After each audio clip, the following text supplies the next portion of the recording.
Assalamualaikum warahmatullahi wabarakatuh. Perkenalkan, saya Faiznatul Khairunisa, mahasiswa pendidikan luar sekolah Universitas Negeri Surabaya, angkatan 2018 kelas B. Video ini saya buat untuk memenuhi tugas mata kuliah micro teaching, yaitu membuat video vlog pembelajaran. Saya membuat video vlog pembelajaran pada program kesetaraan paket B tingkatan 3 atau setara dengan kelas 7 SMP dengan mata pelajaran Bahasa Indonesia dan materi berjudul Menyusun Puisi Rakyat. Langsung saja kita mulai pembelajarannya ya. Assalamualaikum warahmatullahi wabarakatuh. Halo semuanya, bagaimana kabarnya? Semoga sehat selalu ya, dan tetap semangat meskipun pembelajaran akhir-akhir ini kita tidak bisa bertatap muka secara langsung. Kita harus tetap semangat dan manfaatkan waktu dengan sebaik-baik mungkin. Oh iya, sebelum kita memulai pembelajaran kali ini, hendaknya kita berdoa terlebih dahulu agar ilmu yang kita pelajari bisa bermanfaat. Berdoa dimulai. Berdoa tidak pernah selesai. Oke, langsung saja kita mulai pembelajarannya. Oke, hari ini kita akan belajar mata pelajaran Bahasa Indonesia dengan materi tentang menyusun puisi rakyat. Kita akan mempelajari apa itu konsep dari puisi rakyat, apa saja bentuk-bentuk dari puisi rakyat, dan disertai dengan contoh-contohnya. Kita akan mempelajari puisi rakyat yang sesuai dengan karakteristik dan unsur kebahasaan yang ada. Tujuan dari pembelajaran kali ini diharapkan kita mampu menyusun puisi rakyat sesuai dengan ciri-ciri dan karakteristiknya. Kita bisa mengekspresikan diri, mencurahkan isi hati melalui bentuk dari puisi rakyat tersebut seperti pantun, syair, dan gurindam. Oke, langsung saja kita mulai pembelajarannya ya. Dan saya harap kalian memperhatikan dengan sebaik-baik mungkin, karena materi ini sangat penting sebagai acuan kalian untuk menyusun puisi rakyat tersebut. Karena di materi ini akan dijelaskan berbagai materi-materi seperti contoh-contoh dan karakteristik dari masing-masing bentuk puisi rakyat. Oke, yang pertama kita akan membahas mengenai konsep dari puisi rakyat itu sendiri. Apa sih yang dimaksud dengan puisi rakyat itu? Nah, puisi rakyat merupakan karya sastra warisan nenek moyang yang memiliki nilai-nilai tertentu dan telah berkembang luas di masyarakat. Puisi rakyat termasuk puisi lama yang masih berpegang pada serangkaian aturan seperti rima, jumlah baris dalam satu bait, dan lain-lain. Ada 3 jenis puisi rakyat yang paling terkenal, yaitu pantun, syair, dan gurindam. Sebenarnya bentuk dari puisi rakyat ini ada banyak, namun yang paling terkenal ada 3. Dan setiap bentuk itu memiliki ciri khas masing-masing. Selanjutnya kita akan membahas ciri-ciri dari puisi rakyat. Apa saja sih ciri-ciri dari puisi rakyat itu? Yang pertama yaitu memiliki bentuk yang tetap. Jadi puisi rakyat ini sudah memiliki aturan tertentu di setiap bentuk-bentuknya. Jadi puisi rakyat ini tidak boleh dirubah-rubah bentuknya karena sudah memiliki aturan sendiri yang terikat. Yang kedua, terikat dengan jumlah baris per bait. Jadi puisi rakyat ini sudah memiliki aturan sendiri ya. Di setiap bentuk puisi rakyat memiliki aturan jumlah baris sendiri-sendiri. Jadi nanti contohnya pantun dalam satu bait itu harus terdiri dari 4 baris. Sama dengan syair, namun beda lagi gurindam itu dalam satu bait hanya ada 2 baris. Yang ketiga yaitu memiliki pengulangan bunyi atau rima. Maksudnya di akhir kalimat itu memiliki irama atau senada yang sama. Yang keempat, jumlah kata per baris. Ini juga sudah ada aturannya berapa jumlah per kata, per suku kata setiap barisnya. Nanti kita akan selanjutnya membahas lebih detail lagi satu persatu karakteristik dari bentuk puisi rakyat. Oke, langsung saja kita membahas mengenai apa saja bentuk-bentuk dari puisi rakyat. Tadi kan sudah dijelaskan ada 3 bentuk dari puisi rakyat yang paling terkenal, yaitu pantun, syair, dan gurindam. Nah, kita bahas yang pertama dulu ya, yaitu pantun. Di antara 3 bentuk puisi rakyat tersebut, pasti kalian tidak asing dengan kata pantun. Kalian pasti sudah pernah kan melihat kartun Upin dan Ipin. Nah, di Upin Ipin itu ada salah satu anak yang suka sekali berpantun. Ya, Jarjit. Dia sangat suka sekali berpantun, bahkan itu sudah menjadi ciri khas dia. Seperti mencurahkan isi hati, pikiran dengan berpantun. Sebenarnya apa sih pantun itu? Jadi, pantun merupakan puisi Melayu yang berfungsi untuk mendidik, menegur, dan menghibur. Kata-kata dalam pantun disusun mengikuti aturan tertentu sehingga menarik untuk didengar. Pantun pada awalnya merupakan karya sastra lisan, tetapi sekarang juga banyak dijumpai dalam bentuk tertulis. Pantun dapat dipergunakan untuk menyatakan segala macam perasaan, curahan hati, baik itu perasaan senang, sedih, cinta, benci, dan dapat juga dipergunakan untuk anak-anak, pemuda maupun orang tua. Selanjutnya adalah ciri-ciri dari pantun. Yang pertama, satu bait pantun terdiri dari 4 baris. Jadi satu bait itu harus ada 4 baris. Yang kedua, setiap baris terdiri dari 4 kata atau 8 sampai 12 suku kata. Jadi setiap barisnya itu terdiri dari 4 kata. Contohnya ya, ada berakit, rakit, ke hulu. Nah, itu ada 4 kata. Kalau suku kata, berakit, rakit, ke hulu. Nah, ini ada 8 suku kata. Kalau kelebihan atau kekurangan itu akan merusak kesempurnaan dari pantun tersebut.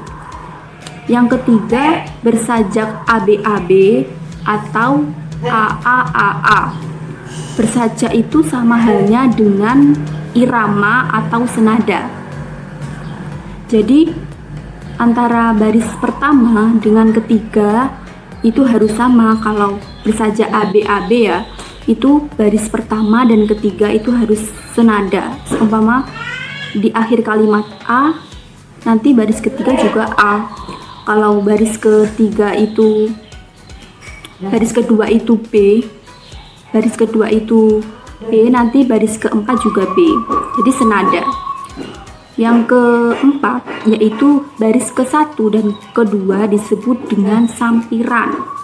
Sedangkan baris ketiga dan keempat itu merupakan isi. Jadi di pantun itu yang merupakan inti dari konsepnya pantun itu ada di 3 dan 4.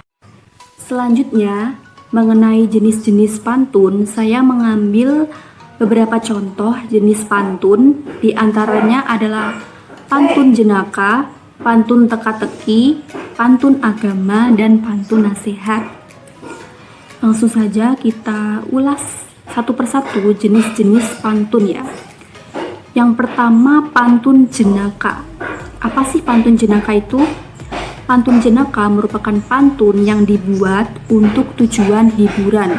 Terkadang, pantun jenaka dijadikan sebagai media untuk saling menyindir dalam suasana yang penuh keakraban, sehingga tidak menimbulkan rasa tersinggung, dan dengan pantun jenaka diharapkan suasana akan menjadi lebih riang. Contohnya dari puisi jenaka itu. Pak Tegus pergi ke Bali, melihat bule sedang menari. Aduh pantas kau bau sekali, kau belum mandi 6 hari. Itu contoh dari pantun jenaka. Yang kedua, pantun teka-teki. Apa sih pantun teka-teki itu? Jadi, pantun teka-teki itu ciri-cirinya adalah kalimat pertanyaan pada baris terakhir.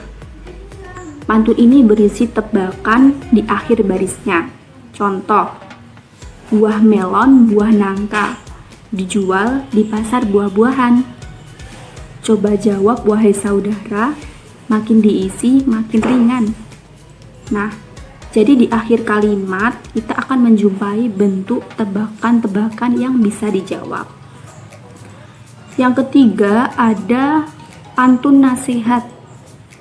Pantun nasihat memiliki isi yang bertujuan menyampaikan pesan moral dan didikan. Pantun nasihat biasanya memiliki pesan-pesan bijak yang mengajak untuk berbuat baik. Contoh, jalan-jalan ke kota Blitar, jangan lupa beli sukun. Jika kamu ingin pintar, belajarlah dengan tekun. Nah, jadi di pantun nasihat ini memiliki pesan-pesan yang mengajak kita untuk berbuat baik. Pesan terkandung yang memiliki pesan untuk mengajak berbuat baik. Yang keempat, pantun agama. Sebenarnya tujuan dari pantun agama ini hampir sama dengan pantun nasihat, yaitu memberikan pesan moral dan didikan. Pantun agama membahas mengenai manusia dengan penciptanya. Berbeda dengan pantun nasihat, pantun agama ini lebih spesifik karena diselipkan nilai-nilai dan prinsip agama tertentu. Contohnya, para petani menanam padi di sawah melihat batu. Ingatlah Allah setiap hari dengan sholat 5 waktu. Yang kedua, kita akan membahas tentang syair. Apa itu syair? Syair berasal dari bahasa Melayu, yakni syuur yang artinya perasaan. Menurut Kamus Besar Bahasa Indonesia atau KBBI, syair adalah puisi lama yang tiap baitnya terdiri atas 4 larik dan memiliki akhiran dengan bunyi yang sama. Ciri-ciri syair lainnya mencakup: yang pertama, tiap baris terdiri dari 4 sampai 6 kata. Jadi berbeda dengan pantun tadi, kalau pantun itu sekitar 4 kata ya dalam satu baris, tapi syair ini agak panjang sampai 6 kata bisa. Tiap baris terdiri dari 8 sampai 12 suku kata. Sama dengan pantun ya, sekitar segitu, 8 sampai 12 suku kata. Yang ketiga, semua baris adalah isi. Jadi setiap barisnya dari 4 larik itu semua disebut isi atau inti. Intinya itu di semua baris. Beda dengan pantun tadi, kalau pantun tadi isinya itu berada pada baris ketiga dan keempat. Yang keempat memiliki irama akhir AA. Jadi semuanya senada dan seirama. Dari baris ke-1, kedua, ketiga, dan keempat itu memiliki akhiran yang sama. Kalau akhirannya U, nanti baris selanjutnya juga U. Yang kelima, berisi cerita atau pesan. Jadi maksudnya dalam syair itu terkandung makna atau pesan moral yang ingin disampaikan. Selanjutnya kita akan membahas mengenai contoh dari syair. Contoh dari syair itu: jauhi semua perbuatan jahat, jauhi pula perbuatan maksiat. Mari kita segera bertaubat supaya kita selamat dunia akhirat. Ada juga contoh lain, yaitu jangan risau dengan cobaan, jangan bersedih karena kesulitan, berdoa saja kepada Tuhan, insya Allah dia akan kabulkan. Jadi setiap barisnya ini memiliki irama yang sama, yaitu di akhir kalimat dengan senada A. Selanjutnya kita akan membahas yaitu gurindam. Apa sih gurindam itu? Gurindam adalah puisi yang terdiri dari 2 bait dan dalam setiap baitnya itu terdiri dari 2 baris kalimat dengan rima yang sama juga. Baris pertama dalam gurindam umumnya berupa persoalan atau masalah, sedangkan baris kedua berisi jawaban atau akibat dari masalah tersebut. Ciri-ciri dari gurindam yaitu yang pertama, terdiri atas 2 bait. Setiap baitnya terdiri dari 2 baris. Setiap baris terdiri dari 10 sampai 14 suku kata. Ini lebih panjang lagi dari pantun dan syair sampai 10 sampai 14 suku kata. Jadi bisa panjang sekali ya ini. Selanjutnya, rima akhirnya berpola AA. Jadi senada antara baris pertama dan kedua itu senada. Selanjutnya baris pertama berisi sebab, baris kedua berisi akibat.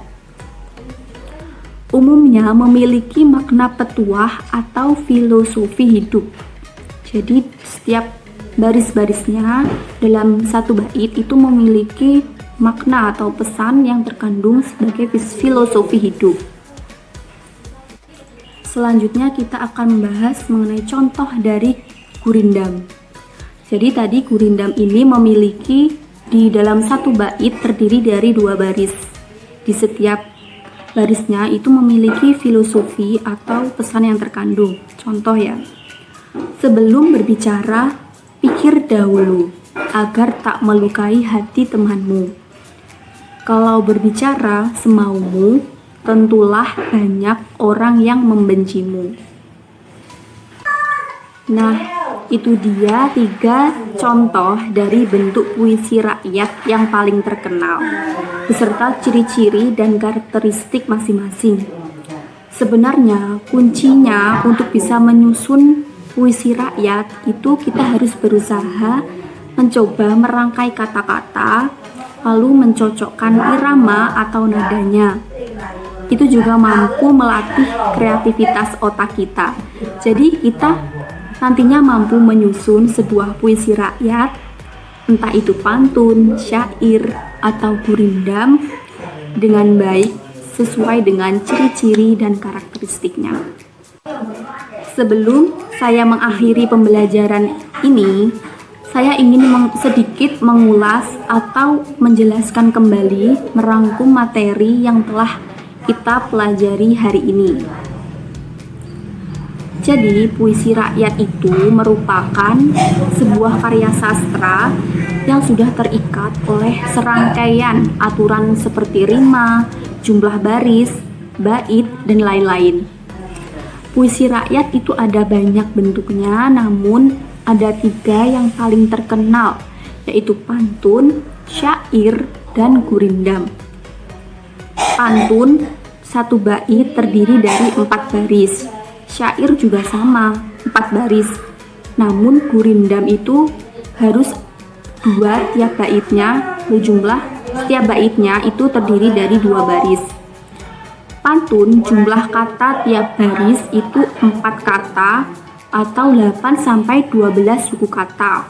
Sedangkan syair itu bisa sampai 4 sampai 6 suku kata dan 8 sampai 12 suku kata. Sedangkan gurindam itu terdiri dari 10 sampai 14 suku kata. Pantun bisa bersajak ABAB atau AAAA. Syair harus memiliki rima AAAA. Gurindam juga sama, harus senada. Belakangnya itu di akhir kalimat itu juga AA di setiap barisnya. Baiklah, itu sedikit rangkuman dari saya. Semoga pembelajaran kali ini bisa bermanfaat bagi kalian semua.